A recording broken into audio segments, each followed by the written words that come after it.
मेरे ख्याल से 25 तक हो गया था, राइट? 25 तक में अभी भी कोई डाउट बतला दो भैया। 25 तक में अभी भी किसी का डाउट है? जो मैंने बोला था कि दोबारा अटेम्प्ट करना, नहीं हुआ, बतला सकता है कोई? Anyone till 25? चलिए 26 टू 34 में बतला दीजिए। 26 30 26 26 और कोई? 31 और कोई? 30 होगा 30 18 30 30 यस 28 और कोई? 28 और कोई?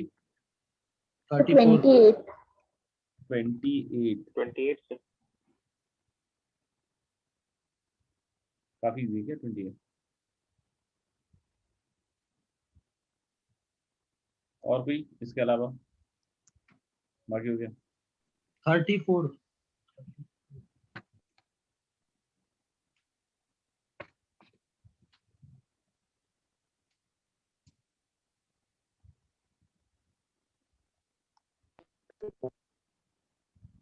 सारी हो गए मेरे ख्याल से।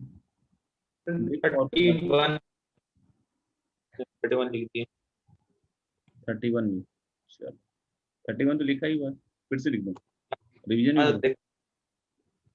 देखा नहीं था तो। देखो बेटा देखो, नहीं यही तो हमारे। और copy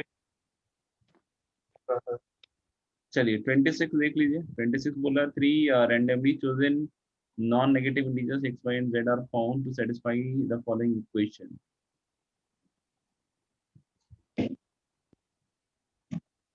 Probability that z is even.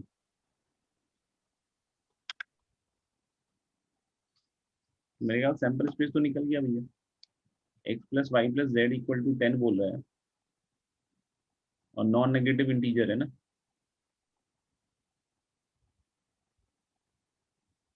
तो इसका तो हो गया मेरे ख्याल से 12c2 बगैर से। और z बोल रहा है इवन है, तो z अगर इवन है तो 2k टाइप का लेना पड़ेगा अपन को। तो x प्लस वाई हो जाएगा 10 माइनस 2k ना, तो k की वैल्यू 0 रखोगे, चलो 10 माइनस 2k को इन दोनों में बांट दो तो 11 माइनस 2k c1 ना। और k की वैल्यू कहाँ से कहाँ रह जाएगी, 0 से लेकर 5 तक जाएगी क्या? बोलो भैया, ये ठीक है क्या? एक्चुअली तो 11 माइनस 2k ही हो गया।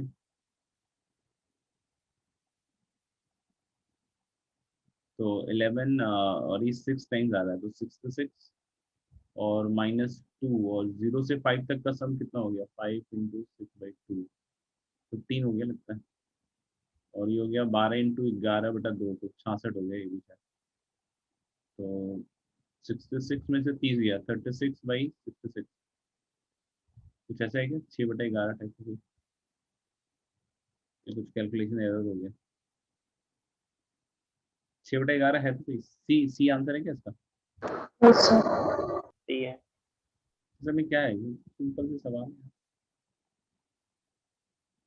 पता नहीं यार क्या मेहनत करती हूँ कभी कभी। 28 है नेक्स्ट है, 26 के बाद 28। ओके 28 में बोला है क्या, कॉम्प्रिहेंशन लग रहा है तो। There are 5 students S1 S2 S3 S4 S5 in a music class. ओहो गाने वाने सब है। And for them there are 5 seats R1 R2 R3 R4 R5। Okay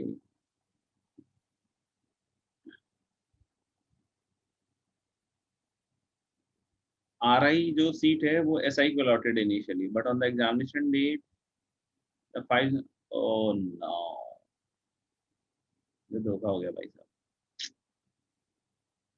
I equal to 1 2 3 4, let Ti denote the event that the student SI and SI plus 1 do not sit adjacent to each other on the day of the examination। मतलब पूरा धोखा हो गया, S1 को S2 के साथ नहीं बिठाएगा, S2 को S3 के साथ भी नहीं बिठाएगा, ऐसे ना कुछ।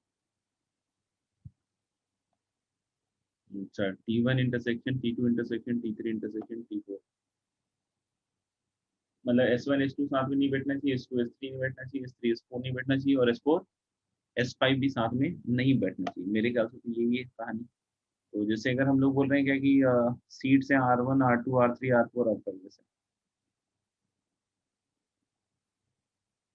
तो मैं इसको इस तरीके से डैश से डिनोट कर देता हूँ। देखो अब सुनना, अब जैसे हम लोग बोल रहे हैं कि जितने नंबर ऑफ केसेस S1 के लिए बनेंगे उतने ही S5 के लिए बनेंगे। इसका मतलब समझ में है? जैसे मैं मिडिल सीट में किसी को फिक्स कर रहा हूँ, इधर S1 S2 S3 S4 S5 ऐसे करके फिक्स कर रहा हूँ। पहले S1 को बिठाऊंगा, फिर S2 फिर S3 फिर S4 फिर S5। तो मुझे लग रहा है जितने केसेस S1 के लिए बनेंगे सिमेट्रिकली उतने ही केसेस S5 के लिए बनेंगे, क्योंकि वो एंड वाला उनका नेबरहुड Yes, एक S4 है। तो इनके केसेस डबल कर दूंगा मैं, फिर जितने केसेस S2 के बनेंगे उतने ही केसेस S4 के बनेंगे, और S3 के तो इकलौते होंगे। तो चलो S3 से ही चालू कर दें। ये लॉजिक और कॉन्सेप्ट समझ में आएंगे कि ऐसा yes, क्यों sir. सिमेट्री।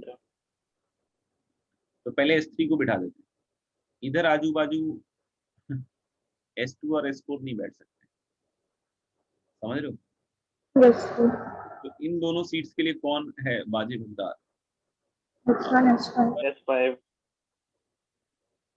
और इन दोनों के लिए S2, S4.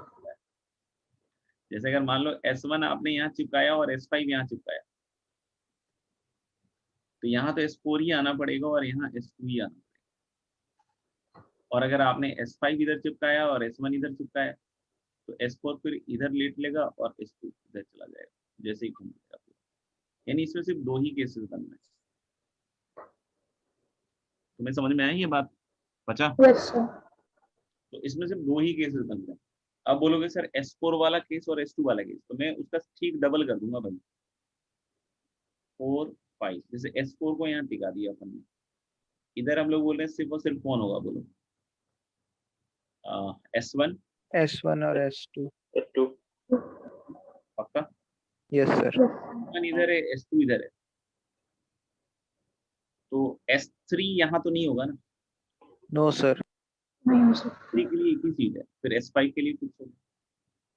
और फिर से जैसे ही आपने S2 और S1 को बोला कि भैया तुम घूमो, घूमो मतलब ऐसे नहीं गार्डन घूमने चले जाओ, मतलब इन दोनों को पलट दिया आपने, तो आप समझ रहे हो ना कि फिर S2 के साथ S5 भी उधर ही चला जाएगा और S3 इधर आ जाएगा। S5 की मजबूरी है, सॉरी S3 की मजबूरी है कि वो S2 के साथ नहीं रह सकता। S5 तो दोनों के साथ रह सकता था, S1 और S2 दोनों के साथ रह सकता था, लेकिन जैसे ही S5 S1 के साथ रहेगा ना, तो S2 S3 को इकट्ठा रहना पड़ेगा, दोनों लड़ जाएंगे।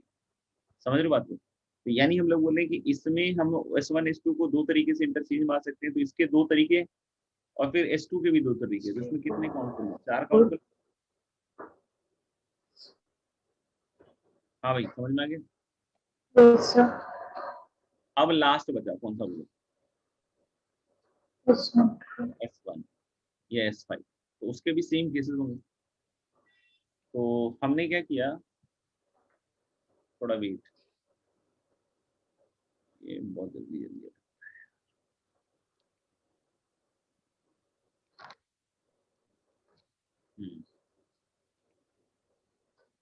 तो हमने क्या कहा, 1 2 3 4 5, यहाँ S1 टिकाया। अब सिर्फ S2 का रेस्ट्रिक्शन है, नहीं सिर्फ S2 का रेस्ट्रिक्शन है, ध्यान रखना, पहले S2 नहीं रह सकता, समझ रहे हैं? तो कोई बोले सर इधर S3 रह जाए, और सुनना ध्यान से, और इधर S4 रह जाए, ऐसा हो सकता है ना? सोचो, Yes, sir. तो इधर आपको S5 होना पड़ेगा, इधर S2 होना पड़ेगा, S2. Yes, sir. और फिर से जब इसको इंटरचेंज मारोगे भाई, तो फिर S2 S5 भी साथ में ही इंटरचेंज होगा, तो इसके दो केसेस हो गए। इसके कितने केसेस हो गए? 2। So, फिर ऐसे ही अगर हम बात करें कि S1 को अपन ने फिर से यहीं पे रखा, S3 S4 रखा था भी, और क्या क्या कॉम्बिनेशन बन सकते हैं? S2 नहीं रहेगा बस। फिर अगर कोई बोले S5. S5 S3। नहीं, और देख लेंगे, S4 S5 रखते हैं पहले तो, ठीक है ना?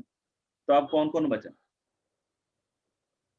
S2 और S3। S2 और S3 तो S2 S3 यहाँ नहीं रह सकता, 5 के साथ आएगा। यहाँ S3 रह सकता है। Yes sir. इसके भी तो दो केसेस बन जाएंगे ना।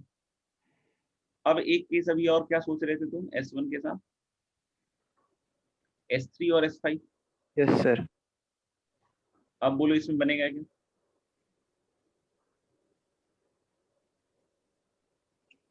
No sir. क्यों? S4 और S3 के साथ S2 दोनों ही S4 आएगा दोनों तो पोजीशन पे एडजेसेंट में होंगे। तो वो बोलेगा हे भगवान मुझे उठा ले। तो यानी हम लोग बोल रहे हैं इस केस में बनेगा नहीं।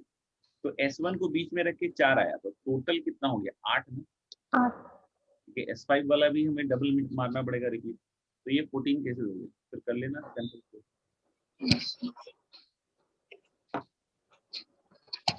तो मेरे ख्याल से दो सवाल तो यही थे।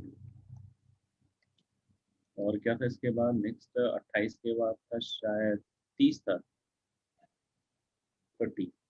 S with the sample space of all 3 into 3 matrices with from the set 0 1। क्या है? अच्छा, गिवन E2 बोल रहा है, मतलब sum of the entries of A is 7। देखो इसमें ट्रिक क्या खेल लिया ना, अगर आपने E1 E2 निकालने की कोशिश की तो भैया फैल जाओगे आप। इसने ट्रिक क्या कर दिया, 26 28 हो गया 30 31। तो इसने ट्रिक क्या खेल दिया कि इसने बोल दिया भाई कि P E1 अपॉन E2 निकालो, given E2 the chances of E1। I mean to say given E2 the chances of E1 का मतलब हो गया कि sum of the entries of A तो 7 है। अब इसमें कितने जीरो वाले केस होंगे, शायद यही हुआ ना इसका मतलब। तो यानी मैट्रिक्स में कितने 1 होंगे बोलो? 5 हैं? 7 है ना बे। 7 2 0। जोड़ में भी हालत खराब है तेरी। ऐसा गरीब आदमी है बे।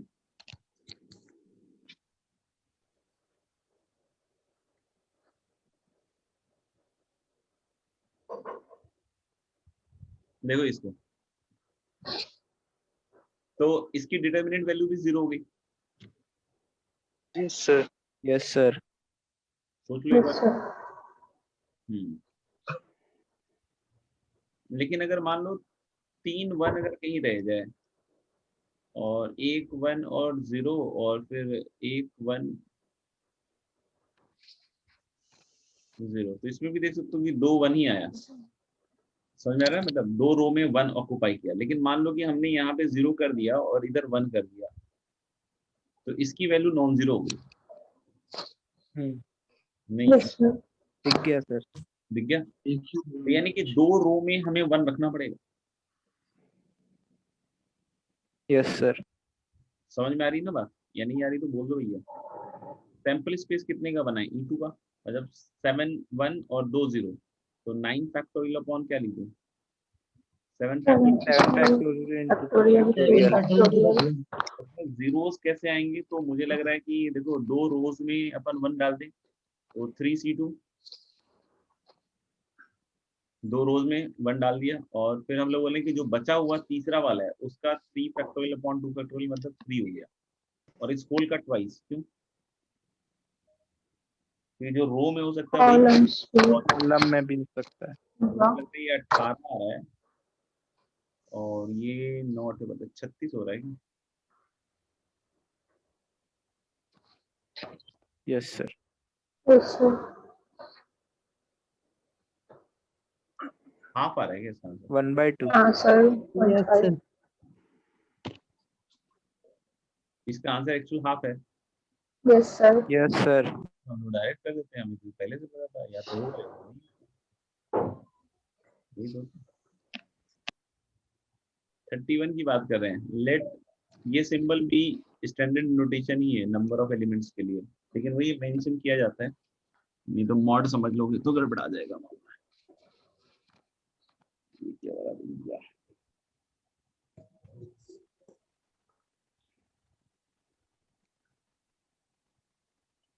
So let this denotes the number of element in X, or S is 1, 2, 3, 4, 5, 6.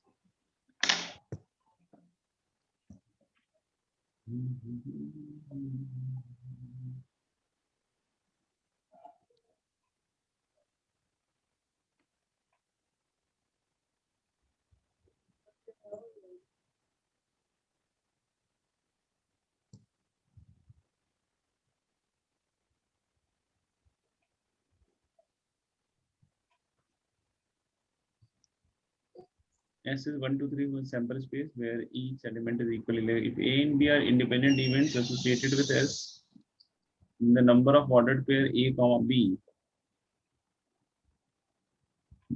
such that the number of element in A is greater than B, and both are what greater than equal to 1, right? तो अपन को वो condition से चलना पड़ेगा independent है तो n A intersection B no मतलब ultimately आ तो यही जाएगा नहीं P A intersection B equal to P into P B इसी चलना पड़ेगा एग्रीड और जैसे हम मान ले सकते हैं ना कि ए में एक्स एलिमेंट है बी में वाई है और ए इंटरसेक्शन बी में जेड है ऐसा कुछ मान लेंगे तो ये क्या हो जाएगा दो जेड बाई 6 हो गया और इधर क्या आएगा एक्स बाई 6 वाई बाई 6 ये समझ में आया क्या लिखा मैंने x Yes, and y sir. Are favourable cases in A and B तो दोनों का जो इंटरसेक्शन है मतलब कॉमन एलिमेंट वो जेड है तो मुझे लग रहा है जेड इंटू 6 ना इक्वल टू एक्स वाई ऐसा कुछ आएगा ये रिलेशन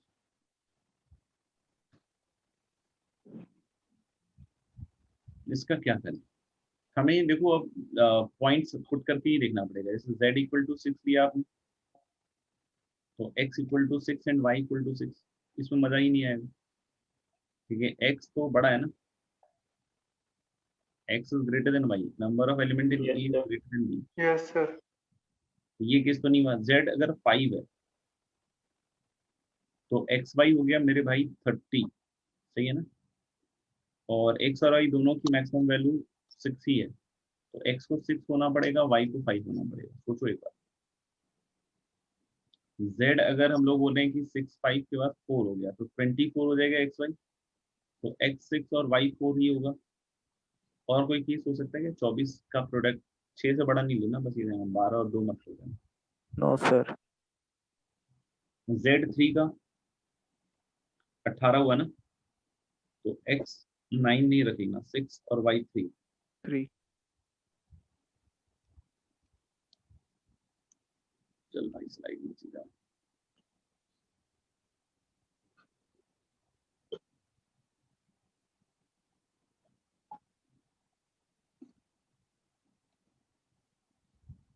फिर z2 पे जाओगे 4 3. कहाँ चला गया फिर z2 पे जाओगे तो 12 इसमें केस और बनेगा एक तो x 6 बनेगा y 2 बनेगा 2, 4 और 3. x 4 बनेगा और y 3. 3 3 बनेगा और तो किस नहीं बनेगा z अगर 1 ले तो X6, 3 और Y1 y 1 और X3, Y2. 3 2 3 और 2. 3 2. अब देखो ये वाले केसेस तो बड़े सिंपल से हैं जैसे अगर इसका कोई केस पूछे तो देखो 6 इसमें है 5 इसमें है तो कॉमन तो 5 ही होंगे ना क्योंकि एक में अगर टोटल 1 2 3 4 5 6 है और इसमें कोई भी 5 है नहीं समझे तो इसमें 5 कौन से हम डालेंगे समझ रहे हो 6 ही 5 होगा और वही 5 कॉमन हो जाएगा सोचो तो Yes, sir. 1 2 3 4 5 6 है ना तो इसके हाँ, हिसाब सर। से E में तो 1 2 3 4 5 6 सब आ गए इसके हिसाब से कोई भी 5 आ गए और वही 5 कॉमन भी होगा फिर बोले कि इसके लिए भी सेम हो गया ना 6 3 4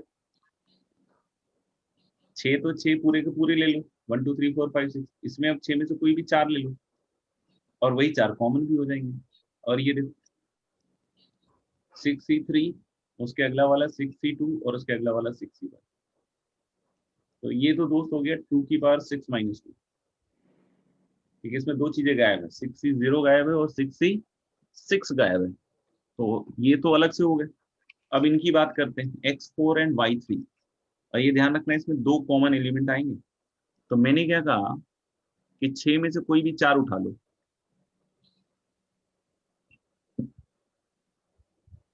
और दो एलिमेंट कॉमन है। तो इन चार में से दो को उठा के बी में डाल दो।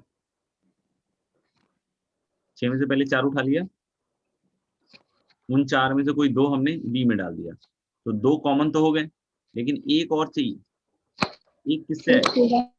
2c1। तो ये कितना हुआ, इसको कैलकुलेट करो। ले लेके उसके अलावा 2 बचे थे। 90, 180 हो गया। और ये कितना हुआ दोस्त? 64 में 62 है क्या? 62। इसमें 3, इसमें 2। तो हम लोग लेंगे 6 में से कोई भी 3 उठा लो, और उस 3 में से कोई भी 2 रख दो इधर।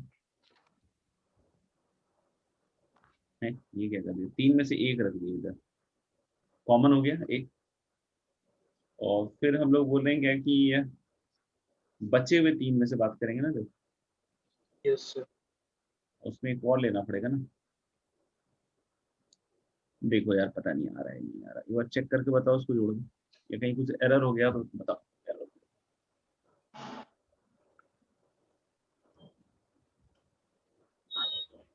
6 में से 3 ले लिया, फिर उस 3 में से एक डाल दिया उधर, और एक और लेना है, तो बचे हुए 3 में से ही लेंगे। ठीक है, मतलब ये कुछ गड़बड़ हो गया। 63 is 20, ये भी 180 है, सॉरी। Yes sir. कैलकुलेशन हो गया। 360 और 60, 420, 422, 422 आ रहा है क्या? Yes sir. Yes sir. मिल गया तो देख। अगला सवाल देख लेते हैं क्या है। 34 number. 2 pair dice faces numbered 1, 2, 3, 4, 5, 6 are rolled together and the sum of the numbers on the faces is observed. Very good. This process is repeated till the sum is either a prime number or a perfect square. Suppose that the sum before it turns out. ये तो class में करवाया है ना भाई, ये तो class वाले सवाल को फ्रेम रिफ्रेम कर दिया इन्होंने। शायद अपन ने कराया था 5 और 7, तो 5 comes before 7, वही सवाल है नहीं? कोई आवाज नहीं। वही है।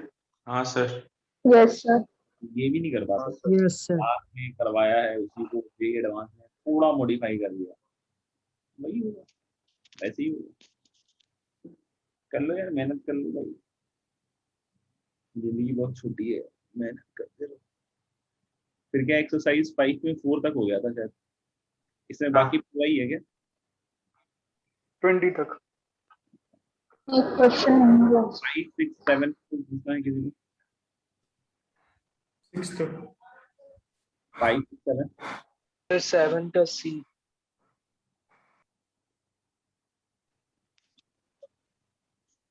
ये ऑप्टिव स्लैश दिखा दिया है, बट ये ऑप्टिव स्लैश है नहीं शायद, मुझे जहाँ तक याद है। ये है वही वाला कंडीशनल वाला ही।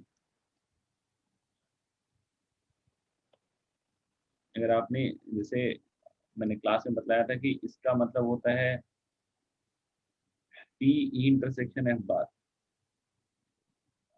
तो ये शायद गलत लिखा हुआ है शायद, मुझे जहां तक याद आ रहा है, ये शायद है ऐसा ही वाला नहीं। हाँ सर, इससे ही आंसर आता है। Yes sir. Yes sir. ये नोटेशन चेंज कर लो, फिर आ जाएगा मेरे पास। चलिए 8, 9, 10। 8th का ए।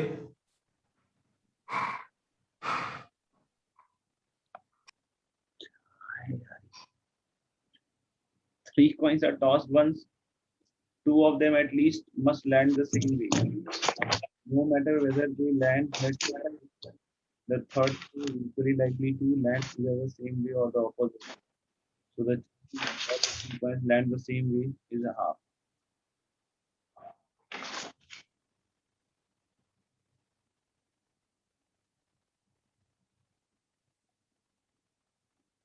मतलब क्या हुआ?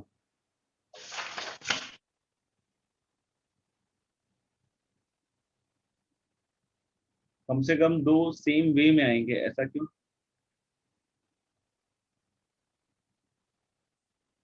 क्योंकि हेड हेड हेड और tail tail tail, yes sir. तो कोई और कुछ नहीं। और उसके अलावा अगर कोई 2 टेल है तो एक हेड होगा, और या एक टेल है तो 2 हेड होगा, तो मतलब 2 of them at least must land the same way. तो ये तो सही है ना? Yes sir.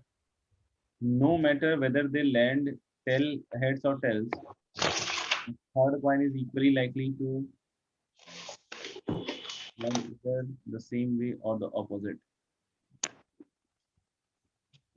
तो कह रहा है कि ये दोनों हेड्स आए या टेल्स आए, तीसरे कॉइन की प्रोबेबिलिटी हाफ होगी। ये क्या नाटक है?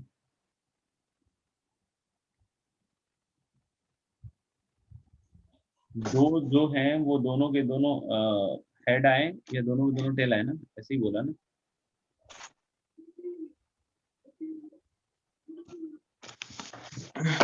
Yes sir.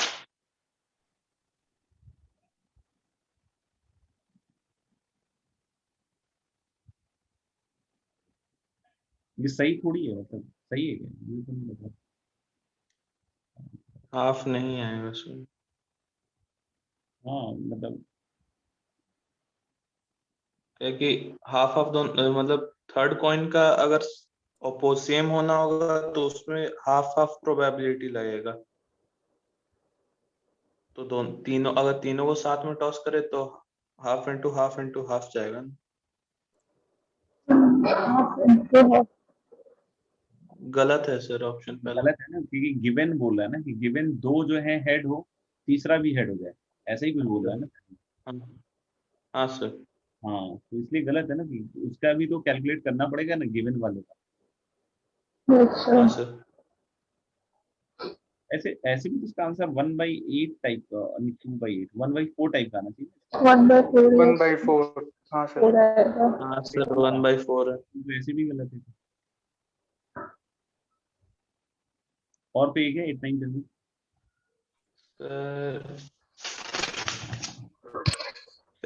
Sir disjoint event का मतलब क्या होता है? इंडिपेंडेंट इवेंट को ही बोलते हैं। Mutually exclusive.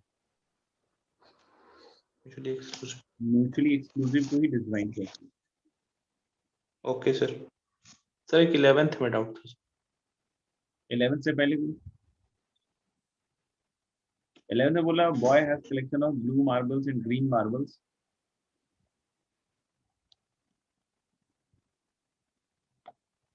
A boy has collection of blue marbles and green marbles. The number of blue marbles belong to this set. Two marbles are chosen simultaneously and at random from this collection in the probability that they have different color.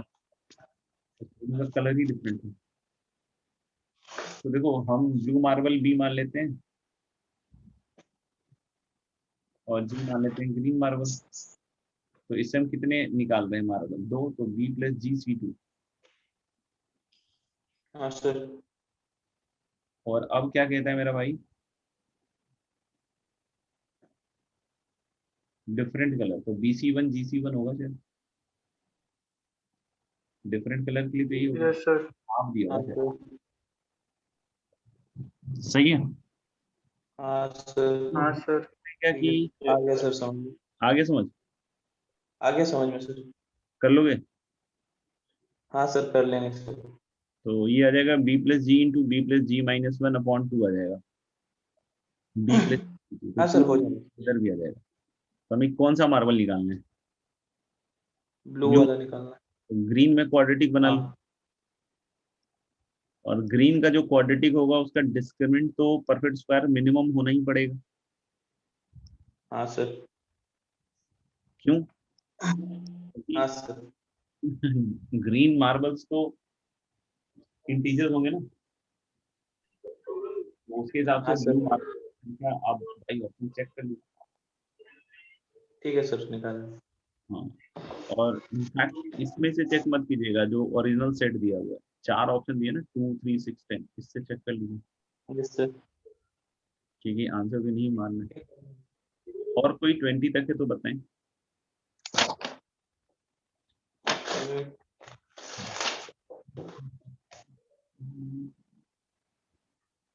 20 तक और किसी को पूछना हो तो बोलो। Sir 12th का option C में सर डाउट है, मुझे समझ में नहीं आया क्या बोल रहा। 12th का ऑप्शन सी।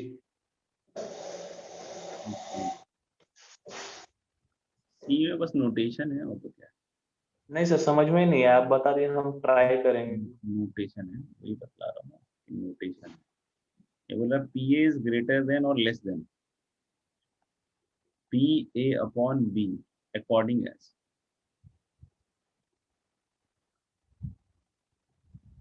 हाँ सर, अकॉर्डिंग एज मतलब क्या कहना चाह रहे हैं हम लोग? वही एक्चुअली वही कहना चाह रहा है, बाकी तो सब साइलेंट।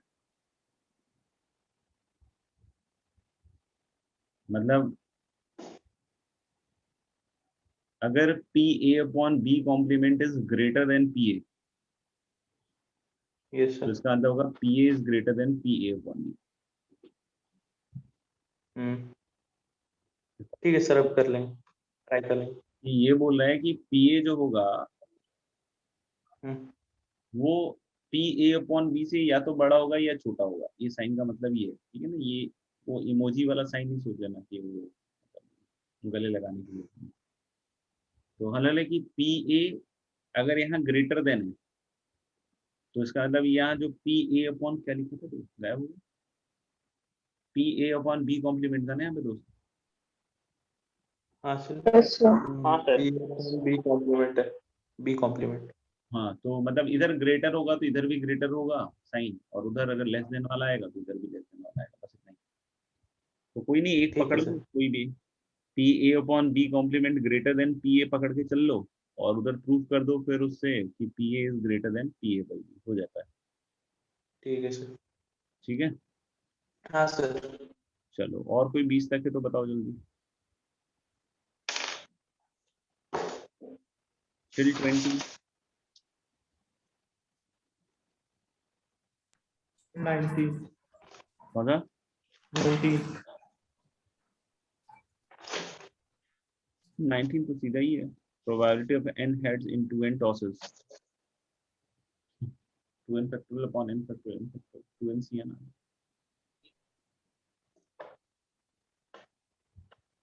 ठीक है,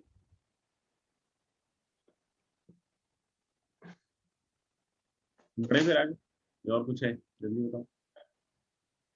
नो, नहीं सर, हो गया, इतना ही था। नहीं, चलिए। अपने लास्ट क्लास में क्या किया था? सर एक ज्योमेट्री वाला क्वेश्चन वो दिए सब थे। पढ़े थे। कंटिन्यूअस सैंपल स्पेस वाला था क्या? हाँ सर। ये क्वेश्चन दिया होंगे, हाँ सर, क्वेश्चन था एक। एक्स और वाई हम्म, वाला। एक सेकंड।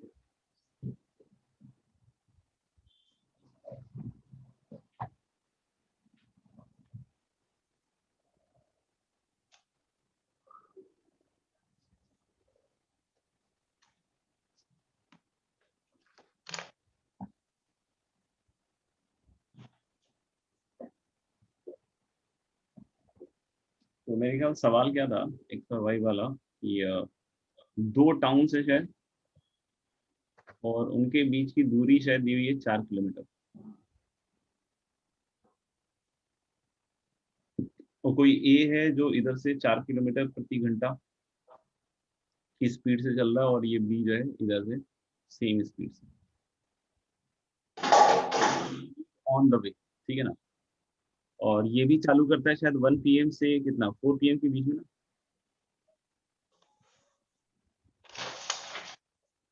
यही था ना शायद, और इसका भी शायद 1 PM to 4 PM था, चेक कर लो। यही था सवाल। Yes, sir. Yes sir. Yes, sir.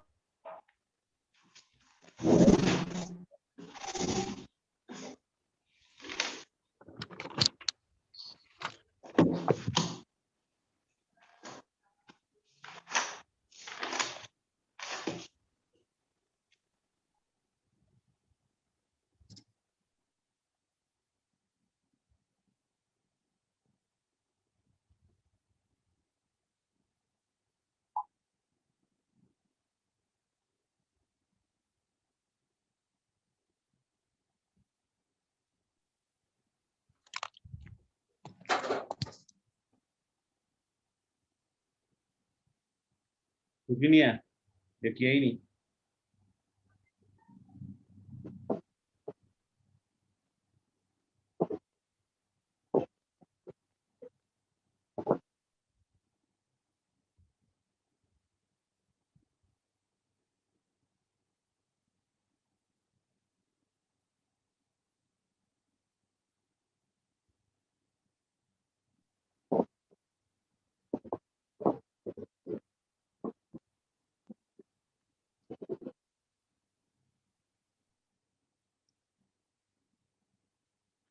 चलिए इसमें देखिए सिंपल सा है कि हम लोग बोल रहे हैं कि लेट ए स्टार्ट्स एक्स पास्ट।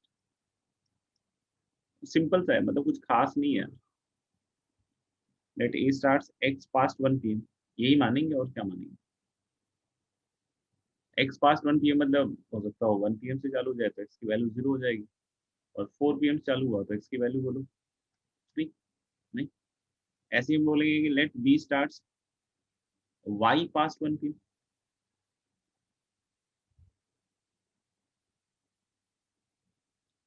तो देखो एक्स और वाई का जो डिफरेंस होना चाहिए वो 1 से छोटा होना चाहिए, तो ही मिलेगा रास्ते में। Yes, sir. नहीं, नहीं तो कोने कोने पे मिलना पड़ेगा। सोचो। तो x की वैल्यू कहाँ से कहाँ तक वेरी कर रही है, 0 से 3, और y की वैल्यू कहाँ से कहाँ तक वेरी कर रही है, वो भी 0 से 3। तो क्या इसको रिप्रेजेंट कर सकते हैं क्या? Yes, on the Cartesian plane इसको बहुत आसानी से रिप्रेजेंट कर सकते हैं।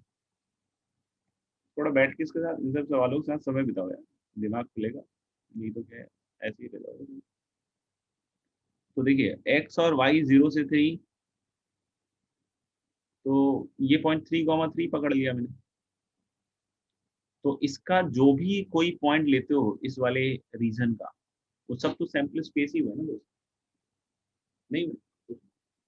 ये सब तो सैंपल स्पेस के पार्ट ही हुए मेरे ख्याल से। जैसे किसी ने पकड़ा ये वाला पॉइंट, सर ये 1,2 ले लिया मैंने सर, तो इसका मतलब ए स्टार्ट किया कितने बजे, 2 बजे, और बी 3 बजे। 3 बजे। समझ लो। और ऑफ कोर्स ये ऑन द वे नहीं मिलने वाला, क्योंकि अगर इसने 1 बजे 2 बजे चालू किया और इसने कहाँ चालू किया 3 बजे, तो 1 घंटे में तो ए यहाँ से निकल के वाई तक पहुंच ही जाएगा ना, एक से निकल के वाई तक पहुंच ही जाएगा ना। क्योंकि अगर दोनों की स्पीड ये है तो 1 घंटा ही तो है मतलब टाइम एक्स से वाई जाने का। तो यानी हम लोग बोल रहे हैं क्या कि इसको प्लॉट करना पड़ेगा मुझे। अब बोलोगे सर कैसे प्लॉट करोगे, लाइन ही तो है और क्या है। तो एक x minus y equal to 1 वाली लाइन आएंगी, एक x minus y equal to -1 वाली लाइन आएंगी। मुझे लग रहा है कि ये x minus y equal to -1 वाली लाइन है, और ये उल्टा है, ये उल्टा x minus y equal to 1 वाली लाइन है, और ये x minus y equal to -1 वाली लाइन, और x minus y should be between -1 से 1, है ना। तो ये रीजन जो होगा बीच का, बीच वाला, ये वाला,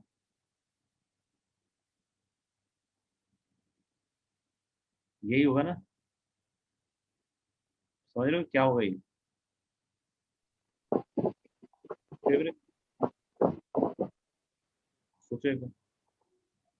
क्योंकि यही रीजन में x माइनस वाई कहाँ से कहाँ तक के बीच में आ रहा है, बोलो -1 से 1 के बीच में आ रहा है। तो यानी कि नीचे तो सैंपल स्पेस हो गया 9 का, और ऊपर क्या होगा, तो हम लोग 9 में से घटा देते हैं ना आजू बाजू ऊपर नीचे वाला, तो 2 इंटू कर देते हैं, क्योंकि ये दोनों सेम एरियाज होंगे। ये वाला पॉइंट अगर मुझसे कोई पूछता है ना तो x3 है ना, तो y2, तो ये 3,2 लग रहा है मुझे, और ये पॉइंट कोई पूछ रहा है मुझसे, तो 2,3 होगा, तो क्या होगा, कितना है, नहीं 1,0 होगा, 1,0.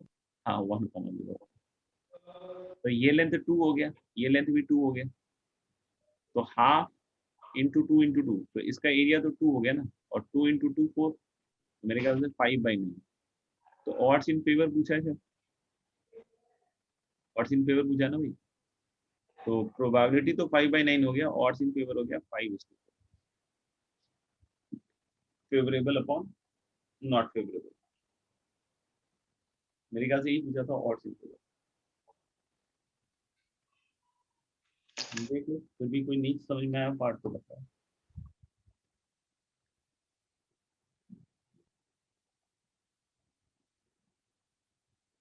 हो गया सबका, लिख लिया, Yes, sir. चलिए फिर आगे बढ़ते हैं। हालांकि प्रोबेबिलिटी की जो मेन चीजें हैं वो सब कर चुके हैं हम, ठीक है ना, मतलब उसमें कुछ अब है नहीं वैसे तो, बट हाँ कुछ टॉपिक्स हैं जो प्रोबेबिलिटी से रिलेटेड है, तो वो भी पढ़ा इसलिए दिया जाता है कि मतलब इन केस कभी कुछ ऐसा आ जाए तो आप कर पाओ, और कोई बात नहीं है।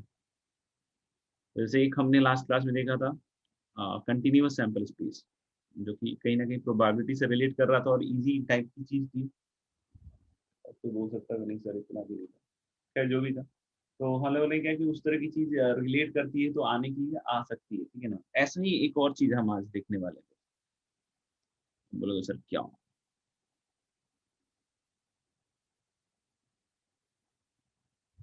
It's name is coincidence testimony.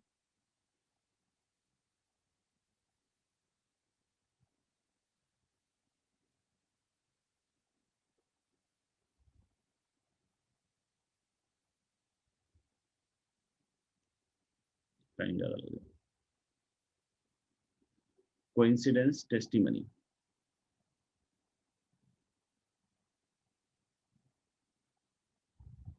बोलोगे सर इसमें क्या है, क्या कोइंसिडेंस है और क्या टेस्टिमनी है, तो बताओ भाई क्या होता है टेस्टिमनी, कुछ आइडिया।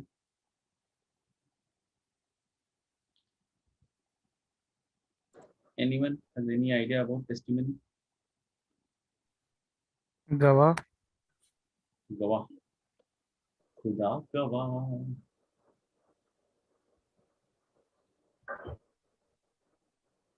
हाँ मतलब ठीक है, लेकिन testimony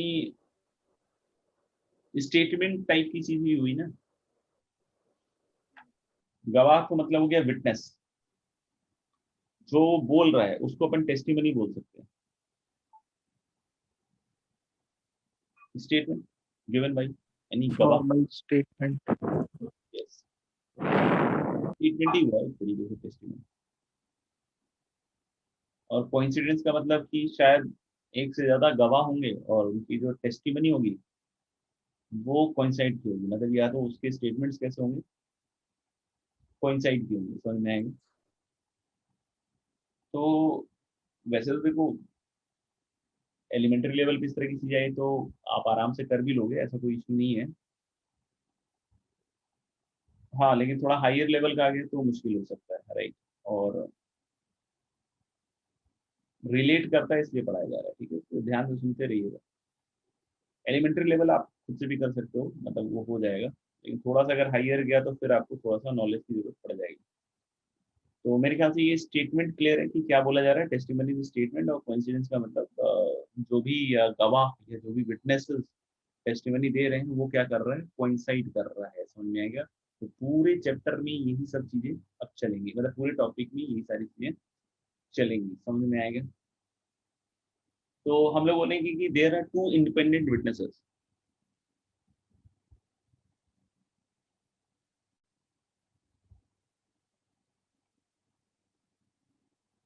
there are two independent witnesses whose probabilities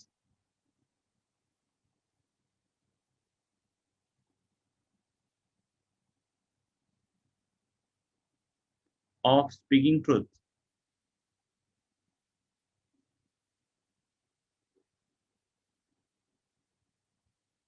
जिसको समटाइम्स हम लोग क्रेडिबिलिटीज भी बोल देते हैं।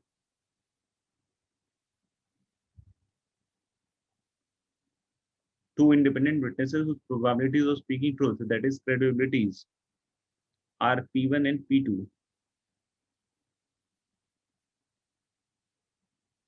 ठीक है ना, are P1 and P2 have given same state.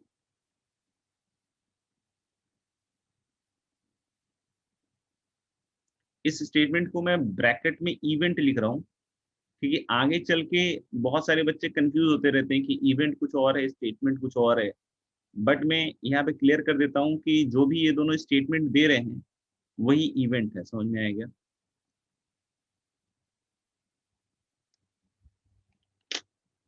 अब बोलोगे सर क्या चल रहा है? कोइंसिडेंस टेस्टिंग चल रहा है। अच्छा, बोलोगे कि कैसे, क्या समझना है इसमें? तो देखो, एक सिंपल सी बात बोलते हैं। जैसे मान लो कि दो बच्चे हैं एंड उनका जो प्रोबेबिलिटी है ऑफ स्पीकिंग ट्रुथ, कोई भी दो बच्चे मान लो, एक मान लो रोहित है और एक अंकित है, ऐसे रैंडम नाम ले लेते हैं। तो रोहित है और एक अंकित है। दोनों, जैसे रोहित की प्रोबेबिलिटी ऑफ स्पीकिंग ट्रुथ है, जैसे मान लो कि रोहित की हमने मान ली कि प्रोबेबिलिटी है, सच बोलने की प्रोबेबिलिटी है मान लो 90%, 90%। मतलब जैसे उसने मान लो कि 10 बार मेरे को स्टेटमेंट दिया होगा एंड आई फाउंड कि 9 बार उसका जो स्टेटमेंट था वो सही था, तो मेरे हिसाब से रोहित की सच बोलने की प्रोबेबिलिटी क्या हो जाती है? 90%। देखते हो ना, आमतौर पे आप बहुत सारे ऐसे लोगों से मिलते भी होंगे और बहुत डिफरेंट डिफरेंट तरह से लोगों से मिलते होंगे कि मतलब कुछ के बारे में आप ऐसे सोच लेते होगे पहले से ही कि अच्छा ये कुछ बोल रहा है ना, अच्छा ये फेकालॉजी कर रहा है, पक्की बात है, ऐसा कुछ हुआ नहीं होगा। क्योंकि आपने पास्ट में कुछ ना कुछ ऐसी फील या कुछ ना कुछ ऐसा देखा होगा उसके साथ कि भाई ये जब भी बोलता है ना तो मतलब ये फेंक ही रहा है, कुछ कर नहीं रहा है। और ऑन द अदर हैंड कुछ ऐसे भी लोग आपको मिलते होंगे जीवन में, जब आप उनकी बात सुनते होंगे तो बोलते होंगे यार ये तो सच्ची बोलता है। क्यों? क्योंकि आपने कहीं ना कहीं वेरीफाई किया होगा, देखा होगा कि यार जब ये बोलता है तो उसमें कितनी बातें सच रहती हैं, कितनी बातें गलत रहती हैं। समझ में आएगा? और एक वो लेवल भी होता है कि मतलब अपना फ्रेंड बोले जा रहा है, बोले जा रहा है, बोले जा रहा है, पर सुन ही नहीं रही, पता है कि साला फर्जी ही बोलता है वो, मतलब सच बोलता ही नहीं है, मतलब पूरी कहानी बना के बोल देता है कुछ भी। ठीक है? तो मतलब सबके साथ आपने कुछ ना कुछ प्रोबेबिलिटीज और स्पीकिंग ट्रूथ अपने मन में सेट कर रखा होगा। ठीक है ना? अब वो निकाल नहीं रहे हो कि अच्छा इसका 50%, इसका 20, इसका 10, इसका ओवर एक्टिंग का 80% काटेंगे। तो ठीक है ना? तो मतलब कुल मिला के हमने बोला कि रोहित का मान लीजिए कि probability of speaking truth is what 90%। और ऐसे ही अंकित का भी हम लोग प्रोबेबिलिटी ऑफ स्पीकिंग ट्रूथ ले लेते हैं 90%। समझ में आएगा? इन दोनों ने इंडिपेंडेंट, ध्यान रखिएगा, इन दोनों ने इंडिपेंडेंट मेरे पास आए। अब सर कोविड में कैसे आए? कभी पहले जब खुला होगा मेरे पास आए और इंडिपेंडेंट आए। तो रोहित ने मेरे को आया और कहा कि सर प्रत्यक्ष, किसी का नाम हो तो ये सारे नाम कोइंसिडेंटल है। ठीक है ना? तो प्रत्यक्ष ने सर एग्जाम में cheating की। आगे रोहित ने बोला जिसकी प्रोबेबिलिटी क्या है मेरी नज़र में 90%। फिर थोड़ी देर बाद अंकित मिला। अंकित ने कहा कि सर प्रत्यक्ष का चोरी किया है एग्जाम में, उसका भी 90%। तो अब अगर कोई पूछे कि व्हाट इज द प्रोबेबिलिटी कि उसने चोरी किया है, चोर है, मतलब सॉरी, मतलब एग्जामिनेशन में उसने चीटिंग करी, इस बात की प्रोबेबिलिटी निकाली, तो डेफिनेटली एक फील आ गया वो अंदर से कि बहुत हाई प्रोबेबिलिटी लग रही है। कुछ तो बोल रहे होंगे नहीं सर वही है, इसको तो मैं ही जानता हूँ अच्छे से। अच्छा, ताले बोला क्या कि इन दोनों के स्टेटमेंट पे अगर हमें इस बात का निर्णय लेना हो, ठीक है ना, कि भाई उसने चीटिंग करी हो, तो व्हाट इज द चांस। यहाँ पे हमने फील किया कि क्या क्या हुआ। एक चीज हुआ कि दोनों इंडिपेंडेंट था। दूसरा चीज क्या था कि जो उन्होंने बोला था उसी की प्रोबेबिलिटी निकालनी, वही इवेंट था। तीसरी चीज क्या है कि दोनों की इंडिपेंडेंट अलग अलग प्रोबेबिलिटीज हो सकती है। ठीक है ना? अ, और चौथा क्या, नहीं हाँ, तीसरी चीज क्या थी कि दोनों का स्टेटमेंट सेम। उसने ही बोला कि सर उसने चीटिंग किया और उसने बोला कि सर उसने चीटिंग किया। their statement has what coincided. तो हमें इस चीज की प्रोबेबिलिटी निकालनी है कि उसने चीटिंग करा हो। तो अब हम बात करते हैं, ठीक है ना। Then the probability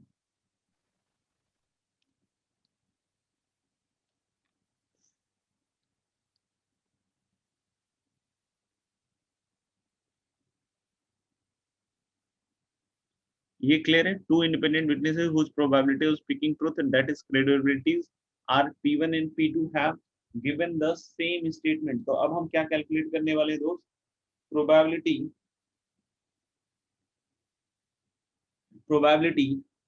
their combined statement is true। अब बोलोगे ये क्या बला गया कंबाइंड स्टेटमेंट? तो कंबाइंड स्टेटमेंट कुछ नहीं है, जो स्टेटमेंट दोनों का सेम है इसलिए उसको हम लोग बोल रहे हैं कंबाइंड स्टेटमेंट, ठीक है ना। बताओ statement is true given that their statements are same, right?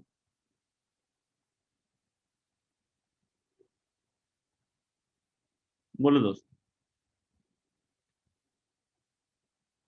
क्या होगा? ये सोच के बताओ। ये बहुत एलिमेंट्री लेवल की चीज है, ये सबसे हो जाना चाहिए।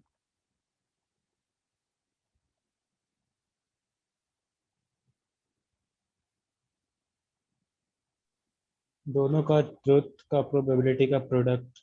Value P1 into P2। P1 into P2।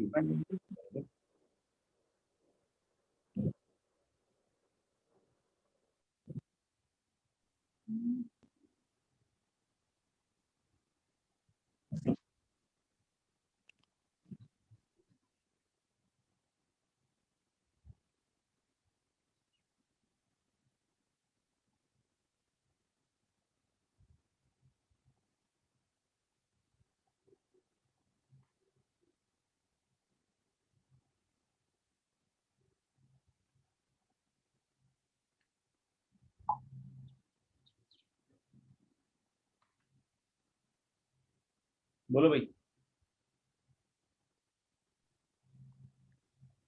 Sir P1 into P2। P1 P2 P1 P2 P1 P2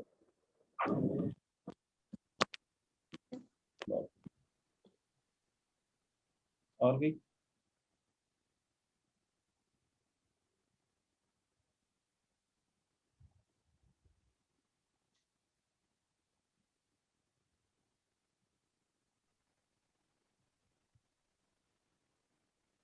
sir बोलो। P1 P2।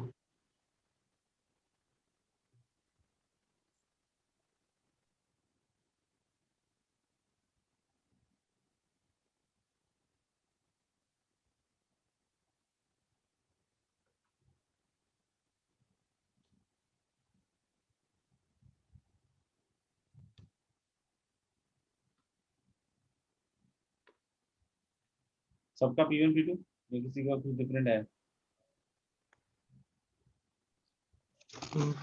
मेरा P1 P2 है सर। किसी का डिफरेंट आया तो वो भी बोल सकता है।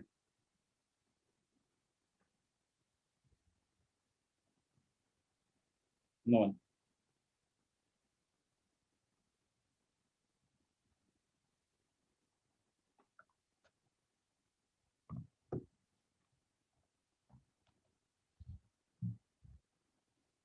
चलिए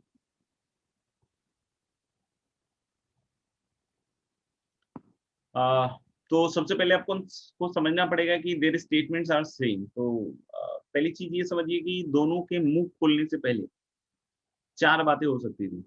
दोनों के मुंह खोलने से पहले चार बातें हो सकती थी। एक बात ये हो सकती थी कि एक सच बोल रहा हो एक झूठ बोल रहा हो। इसको अगर अपन वेन डायग्राम से विजुअलाइज करने की कोशिश करें तो ऐसा है कि एक ऐसा हो सकता था कि ये दोनों हम लोग बोल रहे हैं क्या कि गोले हैं जिसमें दे आर स्पीकिंग ट्रुथ। तो एक तो हो सकता था कि दोनों झूठ बोल रहे हो, एक हो सकता था कि दोनों सच बोल रहे हो ये वाले गोले में, और एक हो सकता था ये वाला रीजन इसमें एक सच बोल रहा है एक झूठ बोल रहा है, एक झूठ बोल रहा है एक सच बोल रहा है। तो अभी तक हम प्रोबेबिलिटी को अच्छी तरीके से शायद फील नहीं करने की कोशिश कर रहे हैं या फिर सुपरफिशियली पढ़ाई कर रहे हैं, ठीक है ना। तो ये बहुत क्लियर दिख रहा है यहाँ पे। तो पहले आपको समझना पड़ेगा कि दोनों के मुंह खोलने से पहले 4 स्थितियां बनती थी। एक स्थिति बनती थी कि दोनों सच बोल रहे हैं, एक स्थिति बन रही थी कि दोनों झूठ बोल रहे हैं, ठीक है ना, और एक स्थिति बन रही थी कि दोनों के दोनों में एक सच एक झूठ और एक झूठ एक सच। तो मजेदार बात यहाँ पे क्या है कि गिवन चीज क्या है कि देयर स्टेटमेंट्स आर सेम। तो देयर स्टेटमेंट्स आर सेम, तो हम लोग बोल सकते हैं कि जैसे ही इसने बोला गिवन, तो मेरे ख्याल से यही हो गया सैंपल स्पेस। अब ये कैसे हो सकता है? ये दो ही तरीके से हो सकता है, या तो दोनों सच बोल रहे हो या दोनों झूठ बोल रहे हो। यस क्योंकि अगर एक सच बोलेगा एक झूठ बोलेगा तो दोनों के स्टेटमेंट गलत हो, अलग अलग हो जाएगा। अलग अलग हो जाएंगे। करेंगे, P1 P2 अपॉन नहीं P1 क्या P2 करेंगे? कॉन्ट्राडिक्ट। तो हाल सैंपल स्पेस क्या हुआ फिर? P1 P2 plus 1 minus P1 1 into minus 1 P1 minus into 1 1 minus P1 P2. P2 P2 यानी plus 1 minus P1 minus plus 1 P2 minus 1 into 1 minus P2। अब ये गिवन है, यही सैंपल स्पेस है। अब बोल रहे हैं कि इसमें क्या चांस है कि मतलब there is combined statements true. तो ट्रू तो जब सच बोल रहा होगा तभी। 1 P2 यस सर यानी yes जो sir आंसर आएगा that is P1 P2 upon P1 P2 plus 1 minus P1 into 1 minus P। देखिए yes sir yes sir yes sir. ठीक है। तो यहाँ तक लिख लिया हो तो एक लाइन इसके आगे लिखिएगा। In this in the above case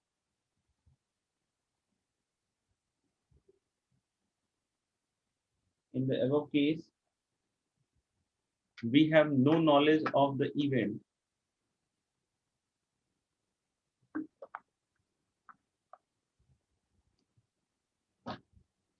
in the above case we have no knowledge of the event except in the above case we have no knowledge of the event except the statements made by A and B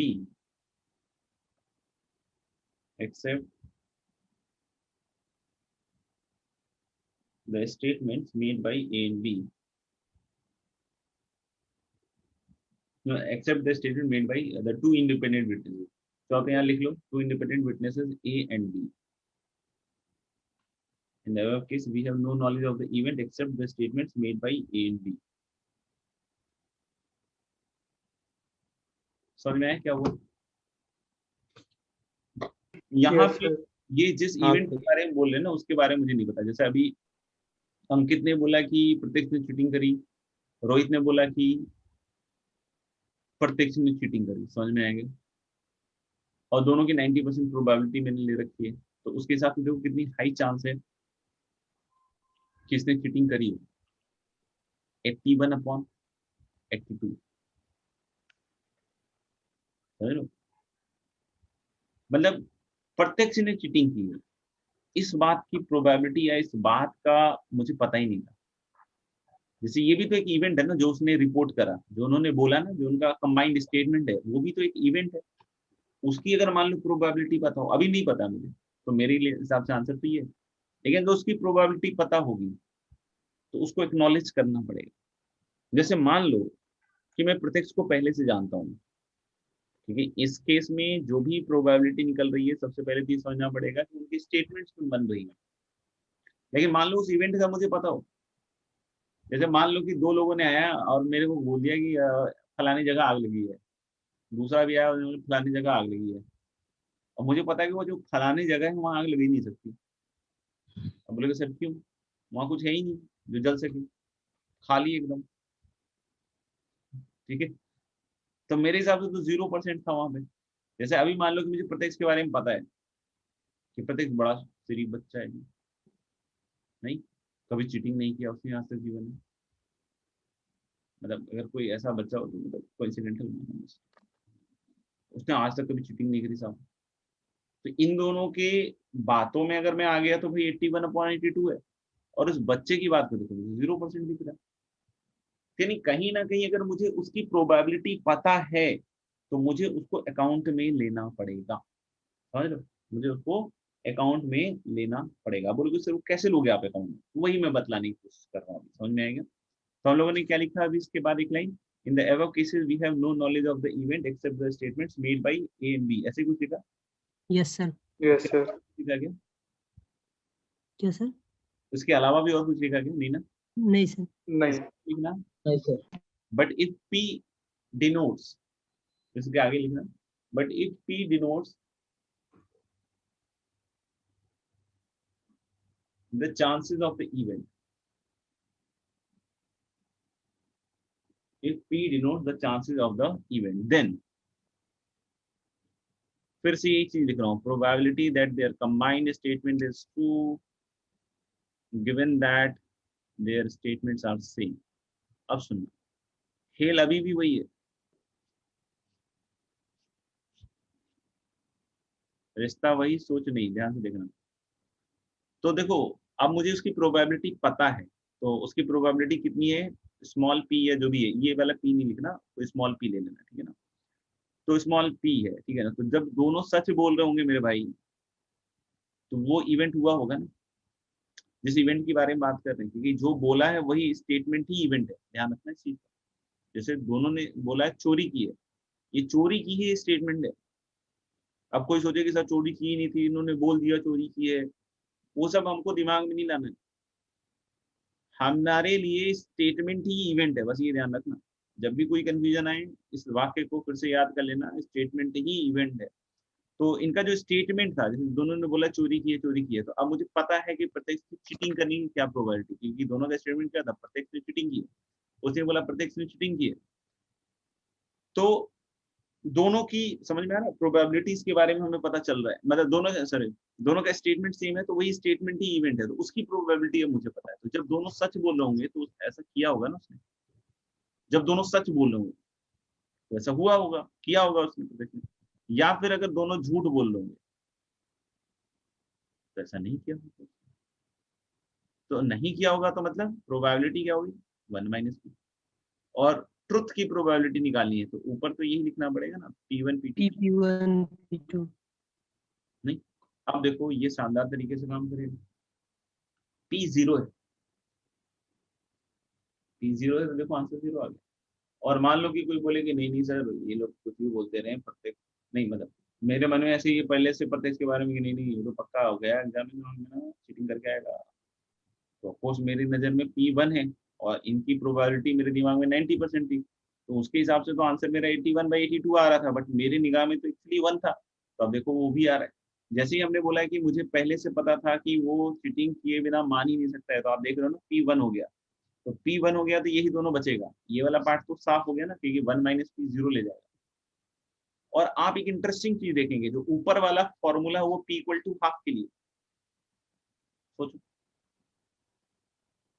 P = ½ है, तो इसमें हाँ sir. Yes yes sir. Sir. Half cancel हो जाएगा। Event के probability नहीं पता है, जो स्टेटमेंट उन्होंने बोला उसकी प्रोबेबिलिटी नहीं पता है, तो मैं 80% थोड़ी ले लूंगा अपने मन से, 20% थोड़ी ले लूंगा अपने मन से, मुझे तो 50% ही लेना पड़ेगा ना, कि हो सकता है वो भी इवेंट हो या नहीं भी हो। हाँ, लेकिन अगर एग्जैक्टली मुझे पता है तब मैं उसके लिए ये फॉर्मूला यूज करूंगा, ऊपर वाला फॉर्मूला फिर यूज नहीं करूंगा। समझ में आया? सेकंड वाला फॉर्मूला कब यूज में आएगा, यस सर। Yes, sir. जब मुझे इवेंट की प्रोबेबिलिटी पता है। वो इवेंट कौन सी चीज है, जो स्टेटमेंट उन्होंने बोला है, जो कोइंसाइड किया था। लिख लिया?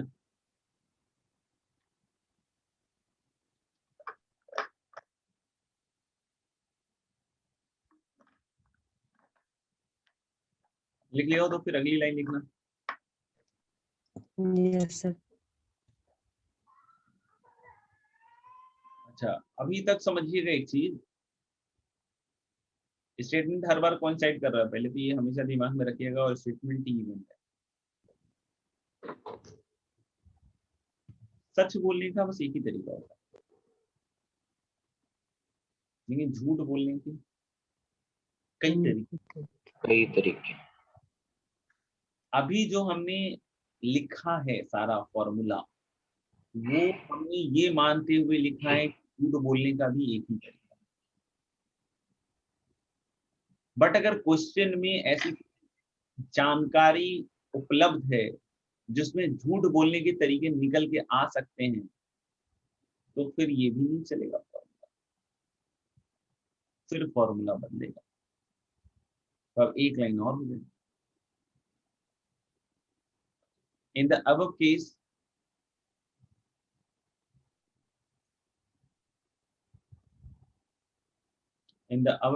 it has been assumed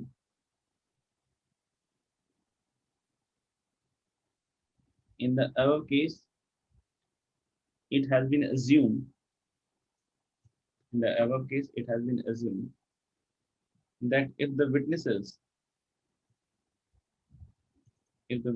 are speaking falsehood,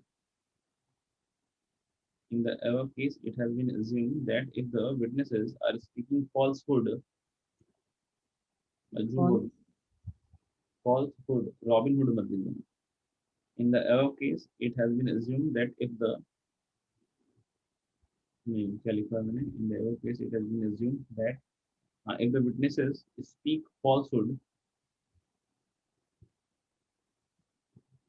if the witnesses speak falsehood, then they agree. If the witnesses speaks falsehood, then they agree. Then they agree. Then they agree in speaking the same falsehood. Then they agree in speaking the same falsehood.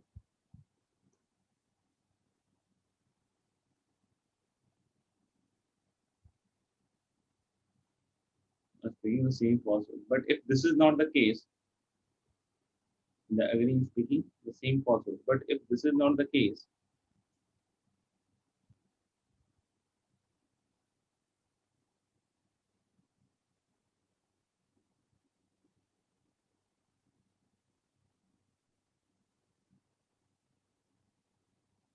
they agree speaking the same falsehood. But if this is not the case, and C denotes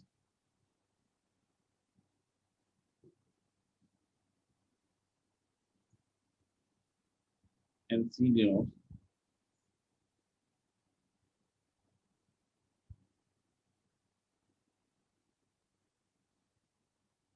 and C denotes the chances of coincidence testimony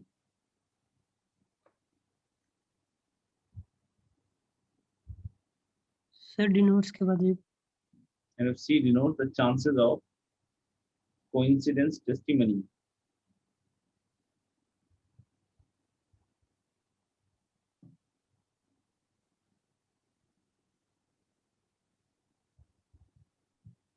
C denotes the chances of coincidence testimony. Then फिर से एक बार आ जाइए मैदान में. Probability that their combined statement is true, given that their statements are same, is equal to P P1 P2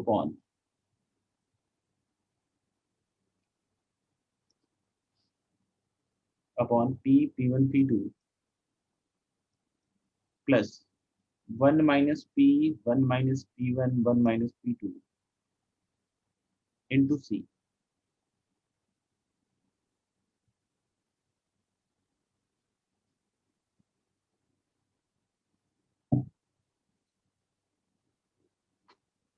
P P1 P2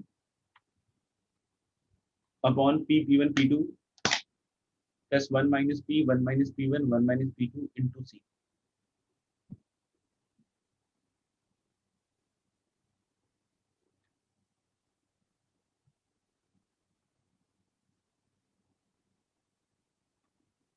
अब बहुत लोगों के मन में आ रहा होगा ये क्या हो गया, सुनना ध्यान। जैसे अंकित की प्रोबेबिलिटी थी सच बोलने की 90% और रोहित की भी 90% थी, ठीक है ना। और अब हम थोड़ा सा स्टेटमेंट बदल रहे हैं। स्टेटमेंट ऐसा था कि रोहित ने इंडिपेंडेंट ऑफ अंकित मेरे को आके बोला कि सर प्रत्यक्ष कॉपी लेके गया था एग्जामिनेशन हॉल में चीटिंग करने के लिए, और रोहित ने भी मेरे को आके यही बोला इंडिपेंडेंट ऑफ अंकित की रोहित कॉपी लेके गया था चीटिंग करने के लिए। समझ लो, थोड़ा स्टेटमेंट बदल दिया मैंने। पुराना भूल जाओ, अब नया आ गया मसाला मार्केट में। तो इसने बोला कि कॉपी लेके गया था चीटिंग करने के लिए, कॉपी लेके गया था चीटिंग करने के लिए।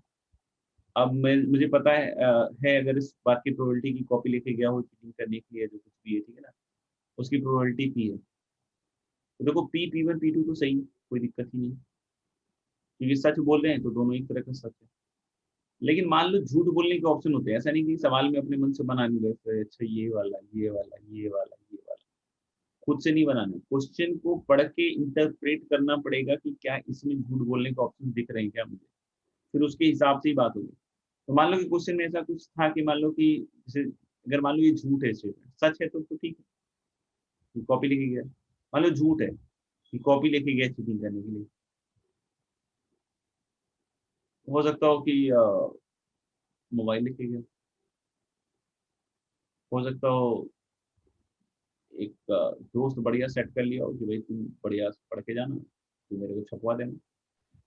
समझ लो, मतलब अगर मान लो ये झूठ है कि कॉपी लेके गया है चीटिंग करने के लिए, दिस इज झूठ। एंड झूठ can be said in different ways. तो आप यहाँ समझ लो, फील करो कि इसके पास मान लो 3 ऑप्शन थे बोलने के झूठ। कॉपी लेके गए, एक झूठ बोलने का तरीका था, ठीक है, अभी झूठ डिस्कस हो रहा है, ठीक है ना। कॉपी लेके गया था, एक झूठ बोलने का तरीका है। एक झूठ बोलने का तरीका क्या था कि मोबाइल लेके गए। एक झूठ बोलने का तरीका देखा है कि फ्रेंड फ्रेंड जो है उसका इंटेलिजेंस नहीं। तो इसके पास भी 3 ऑप्शन थे, इसके पास भी 3 ऑप्शन थे मान। तो मुझे इस बात की भी तो प्रोबेबिलिटी लेनी पड़ेगी ना कि झूठ बोलने के लिए यही वाला ऑप्शन सेलेक्ट किया गया। तो इसने भी यही सेलेक्ट किया तो 1/3, और उसने भी वही सेलेक्ट किया तो उसका 1/3। तो एक 1/9 का भी पिक्चर बनेगा यहाँ पे, जिसको मैंने C से डिनोट किया। ये समझ में आया किसी को? Yes. Yes, sir. Yes, sir. ठीक है, तो ये 1/9 फिर यहाँ पे वो क्वेश्चन के हिसाब से आपको देख के समझ के करना पड़ेगा कि उसी की वैल्यू क्या आ रही है। वो कुछ भी मैं ऐसे रैंडम नहीं बोल सकता। लिख लिया हो तो बोलिए, क्वेश्चन करके देखिए। हाँ सर, लिख ली। लिख लिया सर। तो यही है ओवरऑल कहानी। तो कुछ क्वेश्चन कर लेते हैं एक दो। लिखिएगा, A speaks truth, A speaks truth 3 out of 4 times. A speaks truth 3 out of 4 times.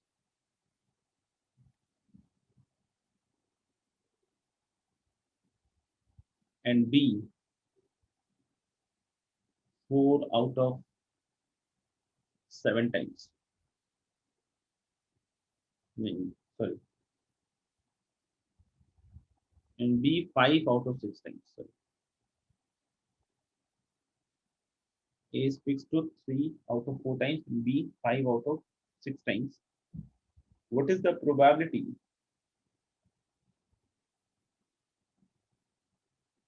What is the probability that they will contradict each other in stating the same fact? What is the probability that they will contradict each other in stating the same fact? Okay.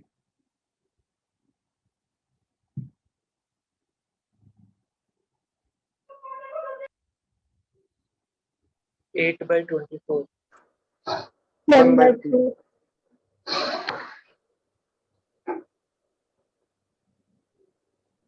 1/3.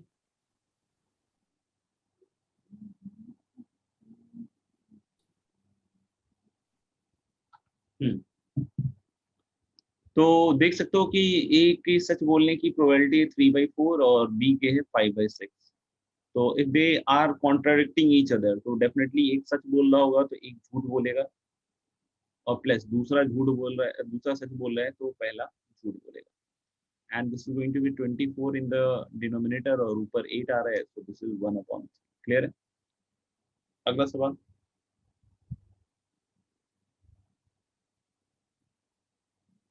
लिखिएगा, A speaks truth 3 times out of 4.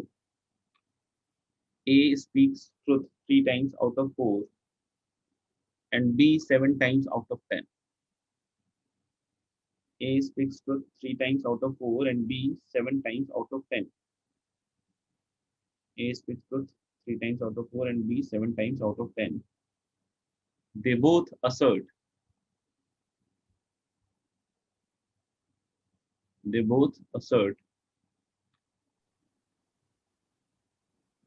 that a white ball has been drawn from a bag. They both assert that a white ball has been drawn from a bag containing A speaks truth 3 times out of 4 and B 7 times out of 10. They both assert that a white ball has been drawn. They both assert that a white ball has been drawn from a bag. They both assert that a white ball has been drawn from a bag containing. They both assert that a white ball has been drawn from the bag containing 6 balls of different color. They both assert that a white ball has been drawn from a bag containing 6 balls of different color. From 6 balls containing 6 balls of different color. Find the probability of the truth of their assertion.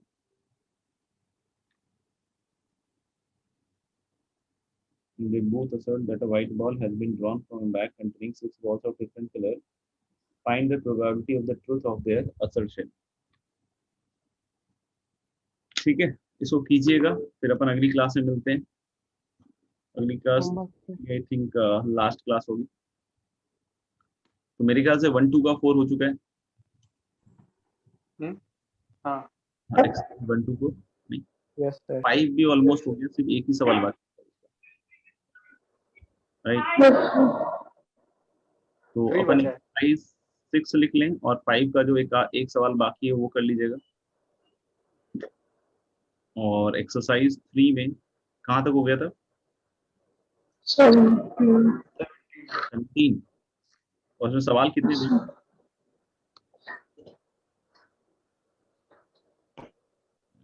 सवाल